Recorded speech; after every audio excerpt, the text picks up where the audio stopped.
Hey, what's going on, guys? It's Trek YT here, or Nick, back with another episode of Base Showcase. Today is episode 30, so I thought I would try to fulfill a lot of people's requests, and that is by building a much larger base. So today I have a 3-level base that includes chest, drop chest, and then it also includes a portion for you to put in a spawner, and it also has a little bit of area for where you can expand and change up some things to a little bit more of a customization for you. So without further ado, guys, let's jump right into today's episode.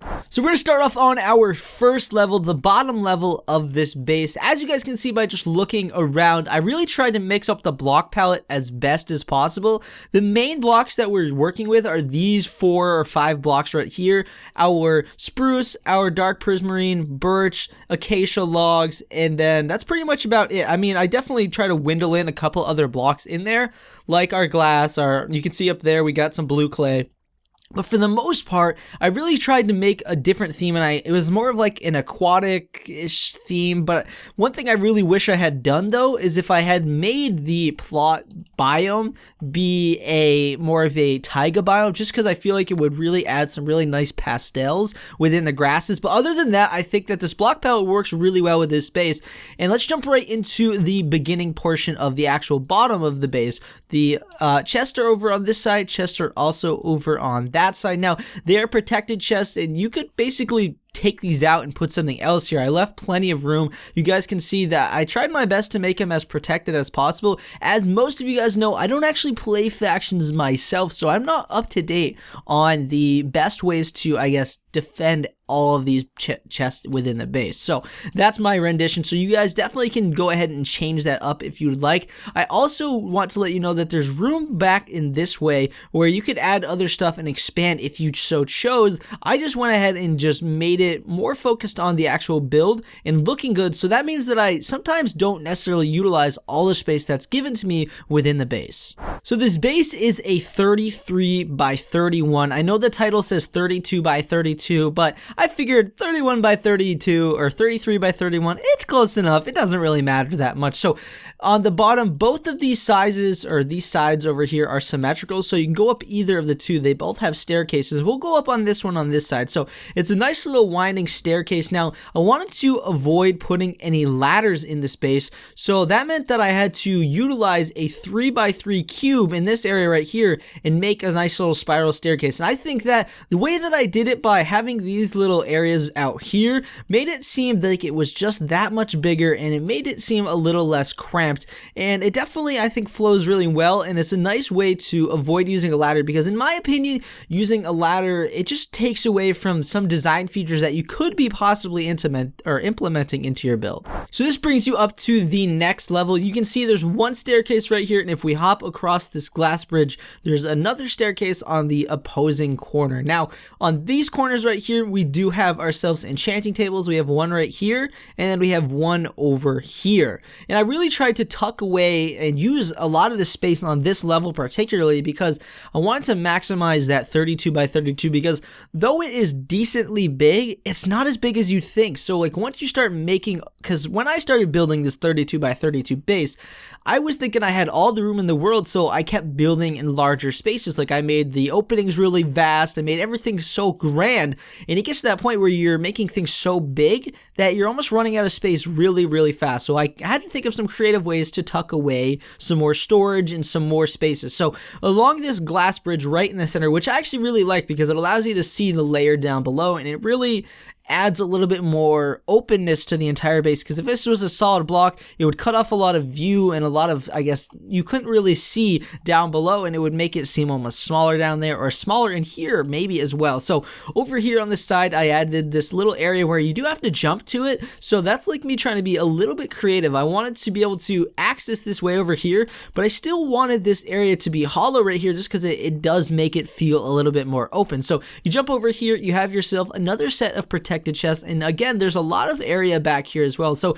if you wanted this to be like an auto brewer or any other thing that you might want, you can go ahead and put it in here and I guess replace it with these protected chests. Now, I think this area does look kind of cool. We have a symmetrical one on this side as well. You just quick jump up here and you have a little area up here.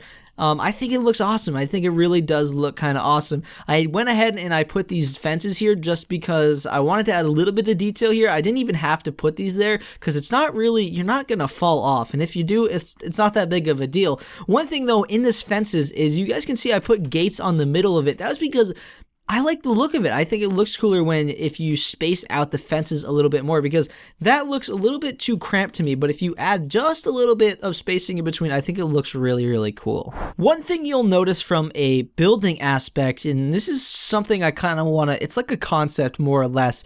It's kind of flow, like a flow within the base. So when I mean that, it's easy for me to just say those words, but for some of you guys, it may be a little bit daunting or you don't understand what I'm trying to say. When I think of flow, I think of connecting all portions of a build into, or just have one piece or one focal point within one build that's connected through all areas of that build. Now, you may not be able to notice this right away within the space, but I did this purposefully. You guys can see by using this prismarine, it stands out from a lot of the other wood textures in here since it's a brick texture and it's a nice turquoisey color.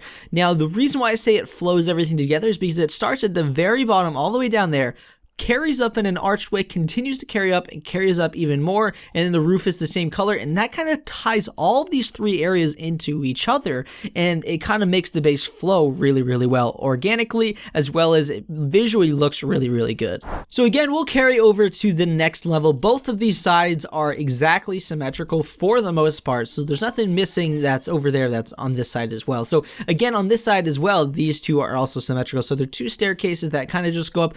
There's not too much right here because this is where I was starting to reach the border of the base. It was where I was reaching the 32 by 32. So I would have, if I had more room, put maybe chest here or another little hallway to go somewhere else. But instead, I just carried it up like a staircase all the way up to here. We added some creative little spaces for some drop chests. You may not even have noticed this down below, but the drop chest you can actually see back here. And by adding this archway in right here, it really kind of takes away from that. And that's my whole goal, is I didn't want them to be seen as well or as noticeably, because it does look a little ugly if it's just random chests just hanging out in the middle of the air. So we've got drop chests right here, and you can see we have a balcony right here that can look over down below. So this is another thing, it's flowing through the whole base. All three areas are connected between each other. So that thing is something that I was really trying to focus on within the space, because it allowed me to have really, really tall ceilings, which also makes the build look a lot bigger than it actually is. And that's just something I like to focalize when I'm building, is make things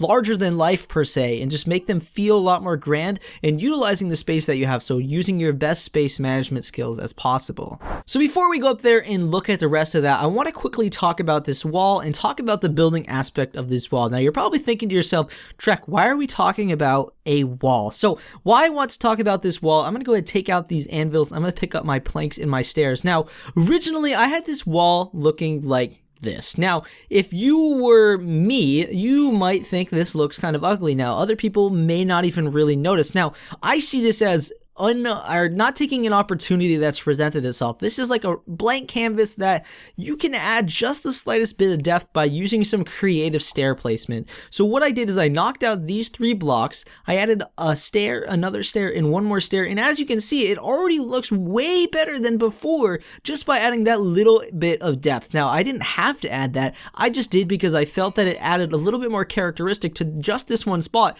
and those are the kind of details that I like to really look for and try to make areas that I think when I look at, think, wow, that's kind of boring looking. And I try to use some of these techniques that I've picked up on, like this. You guys can even use this technique if you don't already know about it, adding stairs within flat surfaces to add a little bit of depth. And I think it just makes this area look a lot better. So I just wanted to give that quick little building tip to those of you that actually cared about it. So heading up here, we do have a little hidden water feature right here. It has no real meaning. I just wanted to, again, I wanted to make an empty space that would have been a little bit more boring, a little bit more interesting. So that's why I added this on both sides. Again, this side is symmetrical drop chest over here and the same staircase. But up here we have ourselves the spawner that I was talking about. Now, this could be multiple different things, skeleton, blaze, whatever you really want it to be, but it is a manual grinder. So it's not one of those grinders that you just AFK at and it kills them automatically like an IG farm. This is more of like an XP grinder. I mean, you can definitely grind materials like bones and blaze rods and all that stuff, but I wanted to be able to incorporate that. The reason why I don't really add massive grinders into bases like this is because For the most part, you don't really need to detail a massive grinder. All it is a huge chest room. I mean, I could add that, but I just feel like there's really no reason, to be honest with you. I don't think there's that big of a reason, because it's not really something that you're really spending all that much time in. You're just in there grabbing your materials and then selling them in the slash shop or warping to the shop on whatever server that you play on. So that's why I like to add these XP grinders versus that. If for some reason you guys really think I should be adding those chest rooms in there, definitely let me know down below, because if there's enough of you, I will definitely try to include one in a future base. And then on the back side, we have ourselves a couple more chests. This is where you could store those materials from here. I added an ender chest in the middle as well, so if you wanted to grab some stuff to repair them, since all these banisters and all these balcony railings up here are made out of anvils, so you could repair things with the XP that you're getting from this grinder right here. So we'll take one last walkthrough through the base. Now this is a 33 by 31 base, like I said before, but I think that it would probably squeeze into a 32 by 32, I guess, claim if you really wanted to. Now, that means you would probably have to take out one of the walls on the outside, but you could make it fit down to a 32 by 31, I guess.